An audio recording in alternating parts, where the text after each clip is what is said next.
आज की जो कहानी मैं आप लोग को सुनाने और बताने जा रहा हूँ, ये एक ऐसी लड़की की कहानी है, जो अपने ही भाई से, अपने ही भाभी से और अपने ही भतीजी से इतना जलती है कि उनकी जान ले लेती है। लेकिन बाद में किसी और को नहीं, उसके ही पिता को सबसे पहले ये पता चल जाता है। उसके आव भाव से वो सामने से जाके उससे पूछते हैं, और पूछने के बाद जब वो लड़की जो चीज जवाब देती है वो भी सुन के दंग हो जाते हैं कि कोई लड़की, कोई बहन अपने भाई के साथ में ऐसे कैसे कर सकती है, अपने भाई को कैसे मार सकती है। उसके बाद जो वो कदम उठाते हैं, उनकी बातों का और ऐसे पिता का मिसाल भी आप लोग दे सकते हैं। तो चलिए पूरी घटना को इस कहानी के माध्यम से आप लोगों को बताएंगे। उसके बाद उसके साथ में क्या हुआ, उस लड़की के साथ में वो फैसला भी सुनाएंगे कि वहां का कोर्ट उसको क्या सजा दी। लेकिन एक पिता की कहानी बताएंगे, जो एक पिता अपने बेटे और पोती को खोने के बाद भी ऐसा कदम उठाता है जो हर कोई उस पिता का मिसाल दे सकता है। उस पिता को मेरा सलाम है जो ऐसे दिल रखते हैं। तो चलिए पूरी घटना को इस कहानी के माध्यम से बताएंगे। उससे पहले आप लोग से रिक्वेस्ट करते हैं, अगर आप हमारे चैनल पर नए हैं तो चैनल को सब्सक्राइब, लाइक, शेयर, कमेंट करना मत भूलिए। तो नमस्ते, आदाब, सत श्री अकाल। आज की जो सच्ची घटना मैं आप लोग को सुनाने जा रहा हूँ, ये घटना गुजरात की पाटन जिले से शुरू होती है। पाटन जिले में जो 2019 की एक कहानी है, वहाँ पे एक बड़े कारोबारी रहते हैं और बहुत अच्छे रहते हैं। उनका नाम नरेंद्र भाई पटेल रहता है। वो अपने परिवार के साथ में वहीं पे रहा करते थे। उनकी एक बेटी होती है और एक बेटा होता है, और एक बहू और एक पोती होती है। बेटी का नाम किनारी बहन पटेल होता है और बेटा का नाम जिगर होता है।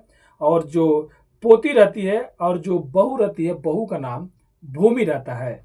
अब एक बार ऐसा होता है कि जो घर का बड़ा बेटा रहता है, जिसका नाम जिगर रहता है, वो पूरा अच्छा रहता है और घर का देखभाल और बिजनेस का भी देखभाल किया करता था। जो नरेंद्र भाई पटेल रहते हैं, नरेंद्र भाई पटेल, वो बहुत अच्छे भी होते हैं और अपने बेटे को बहुत मानते भी थे। बेटा जो जिगर रहता है, उसका उम्र 30 से ऊपर हो गया रहता है। तब नरेंद्र भाई पटेल अपने बेटे के लिए एक लड़की का हाथ उनके घर पे आता है, मतलब एक लड़की को देखते हैं। जो लड़की दांतों की डॉक्टर रहती है। और नरेंद्र भाई पटेल की जो लड़की रहती है, जो किनारी बाइन पटेल, ये भी डॉक्टर ही रहती है। ये भी दांतों के ही डॉक्टर रहती है, यानी कि बहू भी दांतों का डॉक्टर रहती है और बेटी भी दांतों का ही डॉक्टर होती है। अब जिगर का शादी हो जाता है, और शादी होने के कुछ महीनों के बाद, यानी कि कुछ सालों के बाद, जिगर का एक बेटी होती है। और बेटी होने के बाद अचानक 2019 में एक ऐसा दिन आता है, जब जनवरी पार हो जाता है, जो बेटी रहती है वो 13 महीना से ऊपर की हो जाती है। तभी अचानक एक दिन जिगर को चक्कर आने लगता है, और जिगर कहता है कि मुझे दिखाई नहीं दे रहा होता है। और जिगर की आए दिन उम्र, मतलब उसका एज घटने लगता है, जिससे पतला सा होने लगता है। अब वहाँ के हर बड़े बड़े डॉक्टर को दिखाते हैं, हर हॉस्पिटल में दिखाते हैं, लेकिन सब कोई कहता है कि दवा चल रहा है और बहुत जल्दी जो जिगर है वो ठीक हो जाएंगे, टेंशन लेने की जरूरत नहीं है। जो नरेंद्र भाई पटेल रहते हैं, अपने फैमिली को बहुत मानते थे। वो अपने बेटे को हर जगह अच्छा से अच्छा जगह इलाज करवाते हैं, लेकिन होता है कि चलो बेटा सही हो जाएगा। एक दिन 5 मई 2019 को नरेंद्र भाई पटेल का एक रिलेटिव, जो उनकी पुश्तैनी जो घर रहता है, वहाँ पे किसी रिलेशन वाले का शादी रहता है। तो अपने पूरे परिवार के साथ में वहाँ पे चले जाते हैं। शाम को जाते हैं, रात बिताते हैं, और सुबह के टाइम आने के टाइम में फिर बेटा जिगर को वही प्रॉब्लम आने लगता है, उसे चक्कर आने लगता है। और चक्कर आने के बाद जैसे वो अपने कार की ओर दौड़ता है कि कार में चाबी होगा तो मैं हॉस्पिटल जाऊंगा, लेकिन कार में चाबी नहीं रहता है। अब घर वाले देख लेते हैं, वो उधर ही बेहोश हो जाता है जिगर। फिर उसको हॉस्पिटल लेके जाते हैं, लेकिन हॉस्पिटल लेके जाने के बाद में पता चलता है कि जिगर की तो मौत हो गई है। अब ऐसे डॉक्टर लोग भी कहते हैं कि पहले से ही मतलब दवा चल रहा था, पहले से ही मतलब बीमार थे जिगर, तो इसके लिए मतलब इनका मौत हो गया। अब किनारी भाई पटेल बहुत ज़्यादा परेशान होते हैं। उनकी जो पत्नी रहती है जिगर के, और बहन, सब लोग परेशान होता है।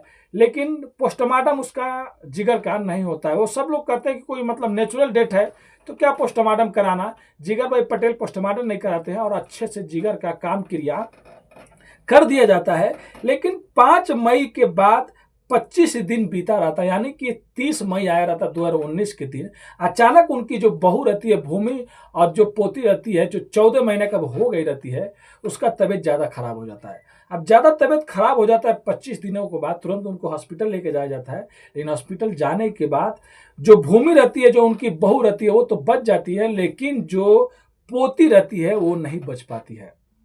अब जो नरेंद्र भाई पटेल रहते हैं, इनको सोच में मतलब ये डूब जाते हैं, सोच में सोचने लगते हैं कि बताओ 25 दिन पहले एक जवान बेटा चला गया और 25 दिनों के बाद पोती भी चली गई और बहू तो मरते मरते यानी कि बची है। ये क्या हो रहा है हम लोगों के साथ में?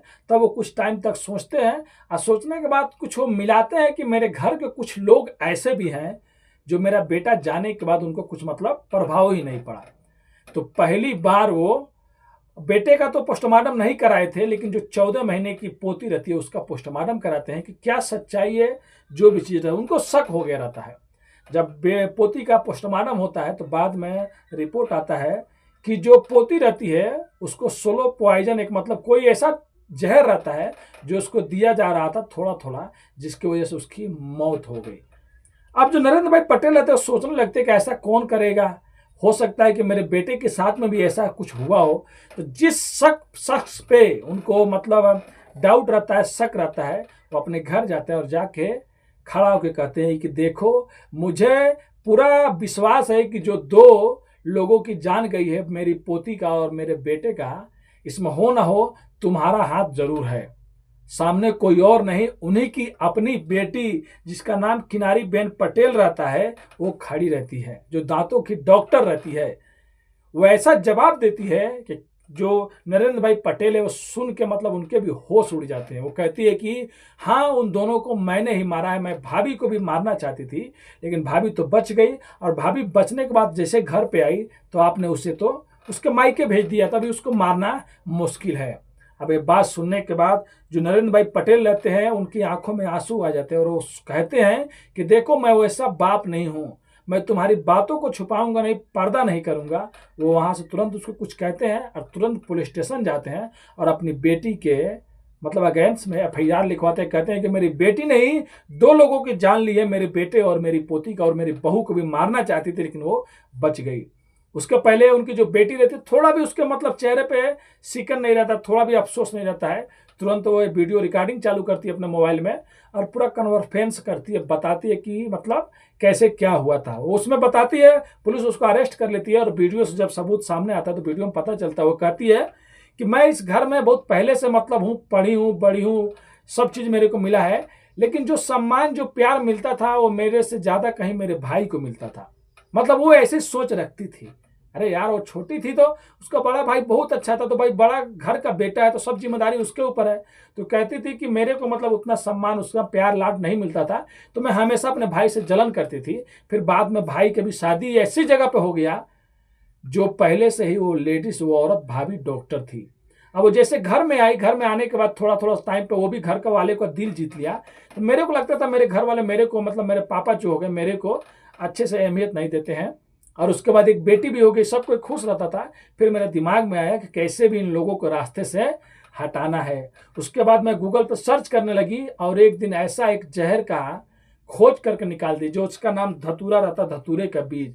यानी कि धतूरे के बीज को पीस कर उसको पानी में थोड़ा थोड़ा किसी को दिया जाए तो कुछ महीनों बाद उसको मतलब उसका किडनी, जो भी अंदर का लीवर उबर है, वो डैमेज हो जाता है, वो आदमी मतलब बीमार पड़ेगा, फिर मर जाएगा। उसके बाद वो अपने भाई को देना चालू कर दी, पानी में तो कभी कुछ में मिला कर देने लगी। फिर बाद में धीरे धीरे जिगर का तबीयत खराब होने लगा, उसके बाद उसका वेट घटने लगा, उसके बाद वो कभी दिखाई नहीं देता, चक्कर आ जाता। और उसके बाद वो अब सोच ली कि अब कुछ महीना हो गया है तो उससे कुछ बड़ा किया जाए। उसके बाद वो उसको मालूम रहता है, गूगल पर सर्च वर्च करती है कि एक साइनाइट आता है, साइनाइट देने से आदमी और जल्दी मर जाता है। तो साइनाइट हर किसी को नहीं मिलता है, लेकिन अक्सर ये सोनार के पास जरूर मिलता है, क्योंकि सोना वोना में इसको उपयोग किया जाता है। कुछ मतलब मेरे को उतना मालूम नहीं है, लेकिन सोना में इसको उपयोग किया जाता है। उसके बाद एक सोनार के पास, जौहरी के पास जाती है और कहती है कि मैं एक डॉक्टर हूँ डेंटल, दांतों की, और मुझे किसी का सोने का दांत लगाना, तो मुझे थोड़ा बहुत साइनाइट चाहिए। अब वहां से वो साइनाइट ले लेती है क्योंकि वो डॉक्टर भी रहती है और वहां से आसानी से मिल जाता है, और घर पर लाती है। टेबलेट नहीं, गोल वाला टेबलेट नहीं, कैप्सूल जो आता है इतना बड़ा बड़ा, कैप्सूल का कुछ खोल के बाहर निकालती है और उसी में थोड़ा थोड़ा साइनाइट भी मिला देती थी। और उसके बाद अपने भाई को जब भी दवा देती थी कुछ भी, तो उसी दवा में वो भी दे दिया करती थी। अब इसके बाद उसका भाई का और ज़्यादा तबीयत खराब होने लगता है, और 5 मई को जिस दिन ये लोग शादी में गए रहते हैं और रिटर्न में आने का टाइम रहता है, तो उसका भाई का थोड़ा बहुत तबीयत खराब होता है। तुरंत अपने बैग से वो साइनाइड की गोली निकालती है और कहती है भाई मैं दवा ली हूँ, आप खा लो, इससे आराम मिल जाएगा। वो भाई तो दवा समझ के खा लेता है, लेकिन उसकी साइनाइड खाने से जो पानी देती है निकाल के, पानी में भी धतूरे का बीज थोड़ा सा मतलब उसका भी जहर मिला रहता है। अब वो खाता है, तुरंत उसको चपेट कर देता है, मतलब बहुत ज़्यादा तबीयत खराब हो जाता है और गाड़ी और भागता है। तो गाड़ी की चाबी पहले से ही है लेके छुपा ली रखी रहती है, तो गाड़ी की चाबी नहीं मिलता और लेट हो जाता है। लेट होने के बाद उसकी मौत हो जाती है, और उसके बाद मौत होने के बाद उसका पोस्टमार्टम भी नहीं होता, क्योंकि कई महीनों से इसका तबीयत खराब रहता था। अब इसको तो ये लगता है चलो भाई चला गया, तो भाई के जाने के बाद 1-2 दिन बाद ये ऐसे घर में घूमती थी जैसे पहले घुमा करती थी। सॉन्ग सुनना, गाना सुनना, जो जो जुआ आता वो भी खेलना, चेहरे पर मुस्कान, मतलब ऐसा लगता ही नहीं था कि उसका भाई गया है, वो भी 1-2 दिन पहले। वो जो नरेंद्र भाई पटेल रहते हैं, वो मतलब इस चीज़ को देखते थे कि मतलब मेरी बेटी जो है छोड़ो जाने दो, लेकिन ऐसे करते करते जब उनकी पोती की बारी आ गई, या पोती के बाद भी उनकी बेटी का ऐसा रवैया रहता है, फिर उनको डाउट होता है और अपनी बेटे का तो नहीं लेकिन पोती का पोस्टमार्टम होता है, और उसके बाद जो रिपोर्ट आता है उसके बाद अपनी बेटी से पूछते हैं। तो फिलहाल उनकी बेटी जेल में चली जाती है, और जेल में जाने के बाद लगभग 19 से लेकर 3 सालों तक, ये 6 साल पहले की कहानी मैं आप लोग को सुना रहा हूँ, 3 साल तक केस चलता है। और वहाँ की जो लोअर कोर्ट होता है कहता है ये तो बहुत बड़ा, मतलब वैसा नहीं है कि जो साजिश करके या बहुत बेरहमी से कुछ किया गया हो, लेकिन फिर भी ये संगीन जुर्म है। कैसे एक बुआ अपने पोती को मार सकती है, कैसे एक बहन अपने भाई को मार सकती है, वो भी डॉक्टर होके।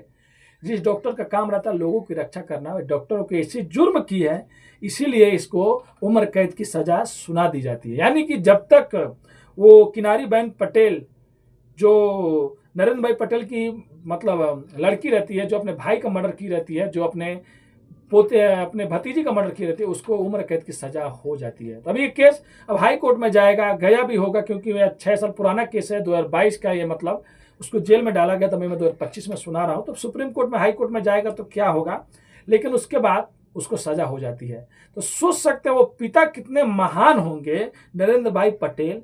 अगर वो चाहते तो वो सोचते कि मेरा बेटा चला गया, मेरी पोती भी चलेगी, मेरी बहू, उनको खुद मायके भेज दिया तो मैं अपनी बेटी को बचा लूँ, लेकिन उन्होंने ऐसा नहीं किया। इसे कहते हैं इंसानियत का मिसाल। इनसे कुछ सीखना चाहिए लोगों को, कि अपने ही बेटी के खिलाफ जाके मतलब FIR जो भी चीज़ था गवाही दी और अपनी बेटी को सजा दिलवाए। तो उनको दिल से फिर से सलाम है नरेंद्र भाई पटेल को, और वो जहाँ भी रहे खुश रहे, और वो हमेशा उनकी ज़िंदगी में खुशी आती रहे। क्योंकि कहानी सुनाने के बाद मेरा भी दिल मतलब अंदर से मतलब रो रहा है कि कैसे एक बहन अपने भाई को, अपने भतीजे को मार दी। उसको ये भी नहीं समझ में आया, थोड़ा भी तरस नहीं आया कि मेरे पिता का इसके बाद क्या होगा, कौन देखभाल करेगा। लेकिन वो तो जमीन हड़पने का और भी मतलब चीज़ के चक्कर में थी, सब चीज़ों की वजह से। तो फिलहाल वो अभी जेल में बंद है। तो ये कहानी सुनाने का उद्देश्य किसी का भी दिल दुखाना नहीं है, बस आप लोग को सचेत करना है कि कोई भी जुर्म करने के बाद कोई भी नहीं बच सकता है। और यहाँ पे तो खून का खून हो गया, मतलब एक ही खून के थे, फिर भी बताओ थोड़ा भी उसको तरस नहीं आया। तो आप लोग जहाँ भी रहे तो सेफ रहे, स्वस्थ रहे, बहुत जल्दी किसी पर विश्वास नहीं करें। कोई भी गलत काम करने से पहले भाई मेरे एक बार नहीं हजारों बार सोच लीजिए, क्योंकि आज गलत काम करेंगे तो उसका परिणाम कल तो आपको जरूर भोगना है और मिलेगा। और उससे पहले, जाने से पहले अपने भाई को भी सपोर्ट कर दीजिए, लाइक, सब्सक्राइब, शेयर, कमेंट करके, क्योंकि आपका भाई भी बहुत ज़्यादा मेहनत करता है, आप लोग के लिए वीडियो बनाता है, गाड़ियाँ दिन भर चलाता है, और यहाँ के जो भी मतलब इंचार्ज फिंचार्ज जो है उनका भी बातें सुनना पड़ता है गाड़ी चलाने के टाइम में। सब लोगों को टेंशन दूर में करके आपका भाई आप लोग के लिए वीडियो बनाता है। बस अपने भाई को सपोर्ट कीजिए, बस आपका एक लाइक, कमेंट और एक शेयर और एक सब्सक्राइब चाहिए अपने भाई को। मिलते हैं नेक्स्ट वीडियो में फिर से कुछ सच्ची कहानियों के साथ। अभी के लिए अलविदा लेते हैं, धन्यवाद।